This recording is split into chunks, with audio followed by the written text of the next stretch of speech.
नंतर तिथल्या शेतकऱ्यांनी सांगितलं की अजून आमच्याकडे MIDC करा आणि अजून 50,000 कोटीचे प्रकल्प आणा। हे सांगणारं छत्रपती संभाजीनगर आणि आपले लोक काय सांगतात, प्रकल्पच नको। का नको ते मला माहित नाही, प्रदूषण कुठनं होतं हे कोणाला माहित नाही। आता जास्त ह्या बाबीवर मी बोलत नाही, परंतु प्रकल्प आल्यानंतर काही ना काही आपल्या जनतेचा उद्धार होतो, लोकांना नोकरी लागते। हा JSW प्रकल्प सगळंच चांगलं करतो अशातला माझा भाग नाही, किंवा त्यांचा मी काही PRO नाही। त्याला ठोकायचं त्यावेळी मी चांगलं ठोकतो आणि कशा पद्धतीने ठोकतो हे बाबू पाटील तुम्हाला चांगलं माहिती आहे।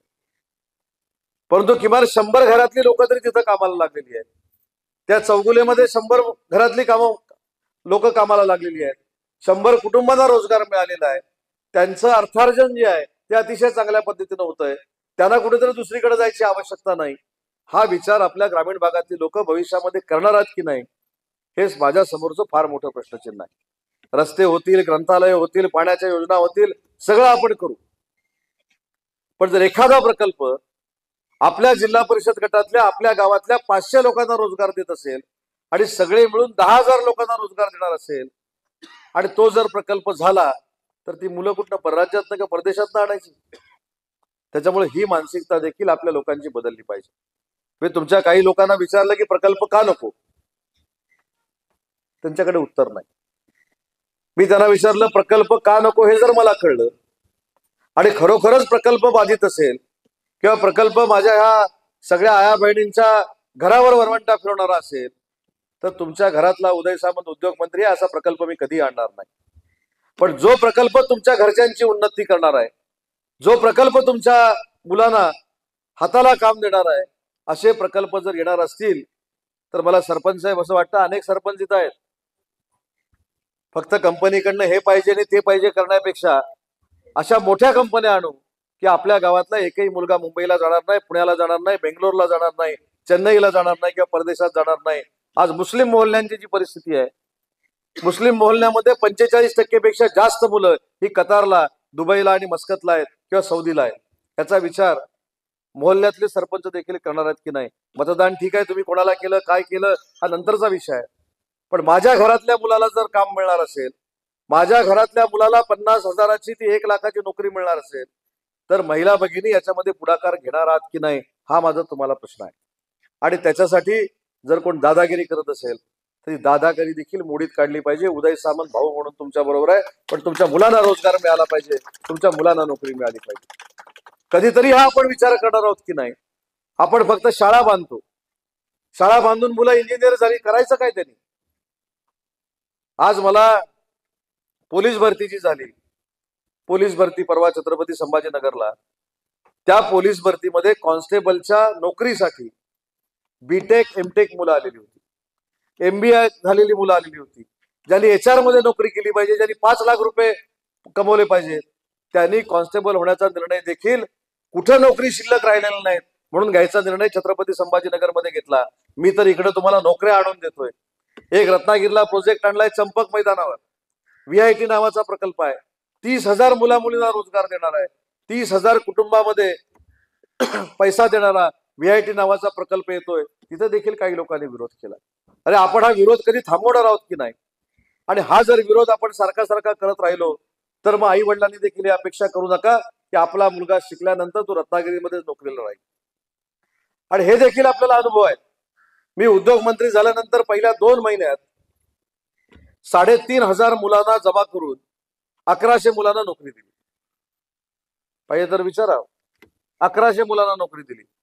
1100 मुलांपैकी किती हजार झाले? 173। आज किती नोकरीमध्ये आहेत? फक्त 17। याचं कारण आपण शोधणार आहोत की नाही। आई वडिलांनी सांगितलं पोरगा पुण्याला नको, सतकोंडीतच पाहिजे। आता सतकोंडीत कंपनी टाकायची लागली तर माझ्या वडिलांना सांगायला पाहिजे तर कंपनी टाका, इथली पोरं तिकडे लावायची। त्याच्यामुळे ही मानसिकता आपण बदलली पाहिजे। आज चंपक मैदानावर पहिल्या 550 मुलांच्या नोकरीची ऍडव्हर्टाईज निघाली, जाहिरात निघाली। मला 4 वेळा ती जाहिरात पुढे ढकलावी लागली। 550 इंजिनियर आपल्याला पाहिजेत, त्याच्यामध्ये सिव्हिल इंजिनियर पाहिजेत, मेकॅनिकल इंजिनियर पाहिजेत, ITI झालेले पाहिजेत, BCom झालेले पाहिजेत, BA झालेले पाहिजेत, HR मधले पाहिजेत। पण मुलांची अपेक्षा काय? आम्ही ट्रेनिंगला कुठंच जाणार नाही। बरोबर आहे, आपण विद्वानच आहोत, आपल्याला ट्रेनिंगची आवश्यकताच नाही। औषध बरोबर आहे की नाही। कुठचाही विषय काढा तुम्ही, कुठच्याही विषयावर खंडाळ्याच्या तिट्यामध्ये चर्चा होऊ शकते, एवढे आम्ही विद्वान आहोत.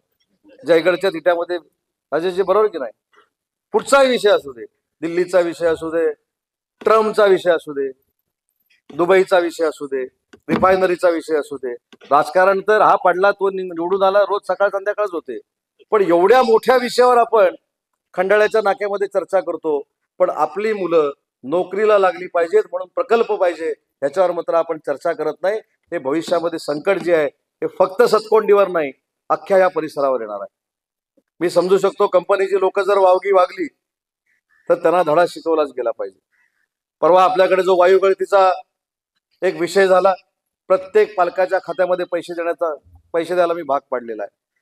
सुरभी नावाचं एक मुंबईचं हॉस्पिटल आहे, सगळ्या मुलांना तिथे आपण चेकअपला नेतोय. मेडिक्लेम करायला सांगितलेलं आहे, चांगली अद्ययावत अँब्युलन्स द्यायला सांगितलेली आहे. आणि जे कंपनीनं सांगितलं होतं की 100 बेड आम्ही हॉस्पिटल करणार आहे, ते जे कंपनीनं आपल्याला फसवलेलं आहे ते देखील हॉस्पिटल बांधण्याच्या सूचना मी त्यांना दिलेल्या आहेत. मग हे सगळं करत असताना आपण प्रकल्पांचं समर्थन करता करता आपल्या मुलांना आपल्याच परिसरात 4 किलोमीटरमध्ये 10 किलोमीटरमध्ये नोकरीला लावणार आहोत की नाही, याचं प्रशिक्षण देखील बैकर सर भविष्याच्या कालावधीमध्ये आपण दिलं पाहिजे.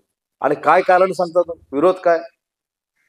एका ठिकाणी मध्ये निवडणुकीच्या वेळी गेलो होतो, साहेब प्रकल्प नको का, प्रदूषण होतं. म्हटलं प्रकल्प कसलाय तो माहित नाही, त्याच्यामुळे झाडं जाणार आहे. तर प्रकल्प कसलाय ते माहित नाही, तुला कोणी सांगितलं? या पुढाऱ्यांनी सांगितलं, त्या पुढाऱ्यांनी सांगितलं. अरे म्हटलं प्रकल्प कधी होईल तुला कळणार नाही, आणि हा पुढारी त्याच्यात नोकरीला कधी असेल हे पण तुला कळणार. तू जास्त नादाला लागू नको, स्वतःच्या पोरांच्या नोकरीसाठी काम कर, हे मला शेवटी सांगावं लागेल. कसला प्रकल्प होणार होता तुमच्याकडे? कसलंही प्रदूषण नाही. आज माझ्याबरोबर संरक्षणासाठी आमचे पोलीस अधिकारी आहेत, आमची सगळी मंडळी इथं आहे. त्यांच्या कमरेला जी आम्हाला आमचं संरक्षण करण्यासाठी ज्या बंदुका आहेत त्या बंदुका तयार करण्याचा कारखाना इथे येणार. काय त्याच्यातनं प्रदूषण होणार आहे? आणि कोण हा विद्वान बंदूक तयार करताना प्रदूषण होतं म्हणून सांगणारा? बाबूशेठ, काही गोष्टीमध्ये आता प्रकल्प होण्यासाठी देखील रस्त्यावर उतरलं पाहिजे. प्रकल्प घालवणारे भरपूर आहेत, पण प्रकल्प आणणारे पुढारी असं जर इतिहासात तुमची नोंद व्हायची असेल तर प्रकल्पांचं तुम्ही समर्थन केलं पाहिजे. काय चाललंय आपल्या परिसरामध्ये? मी सांगितलं आम्ही बंदुका बनवणार आहे. साहेब म्हटले बंदुका बनवलेलं तर धोका आहे. म्हटलं कसला धोका आहे बाबा तुला? आणि तुला कोणी सांगितलं? तू काय दिल्लीला अजित डोगल बिगल साहेबांना जाऊन भेटून आला असेल काय? त्यांना धोका आहे साहेब. 3 पद्धतीची संरक्षण देत आहे. कोणाला अजून प्रकल्प पण नाही झालाय, अजून कसली बंदूक आणि कसलं काय, अजून दिवाळीतली बंदूक बनवायचा पण निर्णय नाही घेतलेला आहे. पण जरा विचार करा, पहिली माहिती घ्या. आणि म्हणून मला इथं आवर्जून सांगितलं पाहिजे की या पंचक्रोशीच्या लोकांनी आता भावनेला बळी न पडता स्वतःच्या मुलांना रोजगार मिळण्यासाठी प्रयत्न केले पाहिजेत. आणि तो सांगू काय, 10,000 कोटीचा प्रकल्प, 10,000 कोटी, त्याच्यातनं CSR किती, सगळे प्रश्न तुमचे निघून जातील. बरं कोणाचा प्रकल्प आहे? ना बैकरांचा आहे ना सामंतांचा आहे, अंबानींचा प्रकल्प आहे. धीरूभाई अंबानींच्या नावानं क्लस्टर, डिफेन्स क्लस्टर होत आहे. परदेशामध्ये जेव्हा युद्ध होतील किंवा आपल्या बॉर्डरवर जे सैनिक राहतात त्यांच्या हातामध्ये ज्या बंदुका असतील त्या बंदुकांवर लिहिलेलं असेल या सगळ्या बंदुका रत्नागिरीमध्ये बनवलेल्या आहेत. हा तुम्हाला अभिमान आहे की कमीपणा आहे? माझं राष्ट्र जपणाऱ्या सैनिकांच्या हातामध्ये रत्नागिरीची बंदूक आहे, हे ऐकण्याचं भाग्य जर मला मिळालं तर मला खरोखरच बरं वाटेल. तुम्हाला काय वाटेल ते मला माहित नाही. आणि त्या कारखान्यामध्ये माझा पोरगा काम करतोय, म्हणजे देशभक्तीसाठी माझा पोरगा काम करतोय, हे सांगायचं आई वडिलांना जर भाग्य मिळालं तर त्याच्या एवढं दुसरं भाग्य असू शकत नाही. आता बाबू शेठने एक किस्सा सांगितला, ते भाषण संपवता सांगतो. मालगुणला आम्ही प्राणी संग्रहालय करतोय का, तर सांगूया ना त्याला काय. आता सांगू नका तर सुधारलं पाहिजे तुम्ही, त्याला आम्ही काय करू? हे मालगुण म्हणून सांगत नाही, प्रवृत्ती म्हणून सांगतो. प्राणी संग्रहालय आपण करतोय, किती रुपये खर्च करतोय? 100 कोटी रुपये. हे 100 कोटी रुपये खर्च केल्यानंतर देशातले परदेशातले पर्यटक जसं केशवसुतांचं स्मारक बघायला येतील, जसं गणपतीपुळा बघायला येतील, त्यातले निम्मे पर्यटक प्रकाश शेठ तुमच्या मालगुणमध्ये येतील. म्हणून मी त्या कंपाऊंड वॉलच्या भूमिपूजनासाठी गेलो तर मला एक निवेदन आलं. बघितल्याच मी घाबरलो. आधी निवेदनात लिहिलेलं होतं प्राणी संग्रहालयाला विरोध करण्याबाबत. आपली ती स्टाईल झालेली आहे. आणि 4 मुद्दे खाली होते. ताई आता तुम्हीच त्याचं उत्तर सांगा. त्यांनी मला प्रश्न विचारले होते ते. प्राणी संग्रहालयामध्ये आपण मोठमोठे प्राणी आणणार आहोत, परदेशातनं आणणार आहोत, ते मुलं लहान बघायला येतील.